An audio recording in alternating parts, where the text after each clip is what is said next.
Shalom, selamat pagi bagi kita sekalian. Saat ini pembacaan kita telah sampai kitab Ester pasal yang ketiga, pasal 4, dan pasal yang kelima.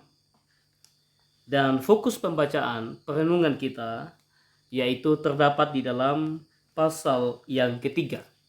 Ester pasal 3 ayat 1 sampai ayat yang kedua. Pembacaan kita berbunyi demikian.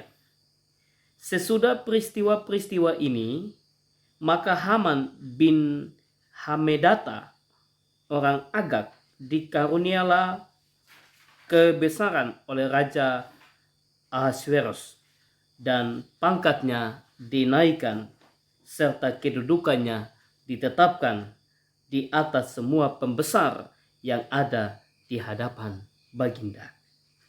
Dan semua pegawai raja yang di pintu gerbang istana raja berlutut dan sujud kepada Haman, sebab demikianlah diperintahkan raja tentang dia, tetapi Mordekai tidak berlutut dan tidak sujud. Demikian jauh pembacaan firman Tuhan bagi kita sekalian saat ini dengan tema yaitu konsekuensi kesombongan. Konsekuensi kesombongan. Bapak Ibu yang dikasihi Tuhan, merasa tidak puas dengan apa yang ada, dengan keberhasilan yang ada, dengan jabatan yang ada, tentu berdampak pada kehidupan sebagai makhluk sosial. Sebab ketika kita tidak merasa puas dengan apa yang ada pada kita, kita akan memakai berbagai macam cara untuk dapat memperoleh sehingga kita dapat memuaskan keinginan, memuaskan hasrat diri kita sendiri.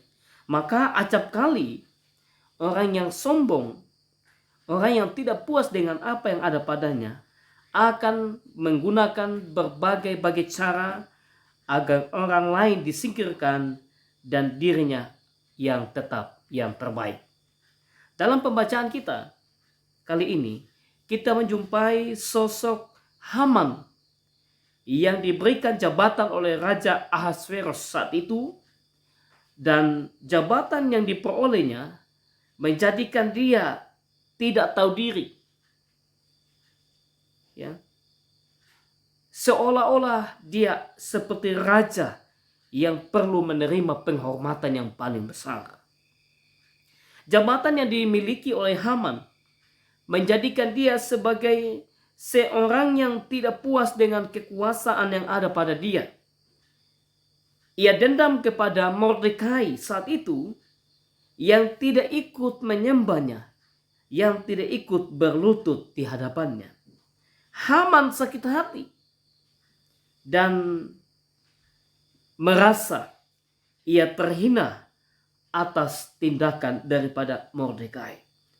Dengan hati yang sakit tersebut menjadikan Haman gelap mata. Ia ingin membunuh Mordekai dengan cara yang licik.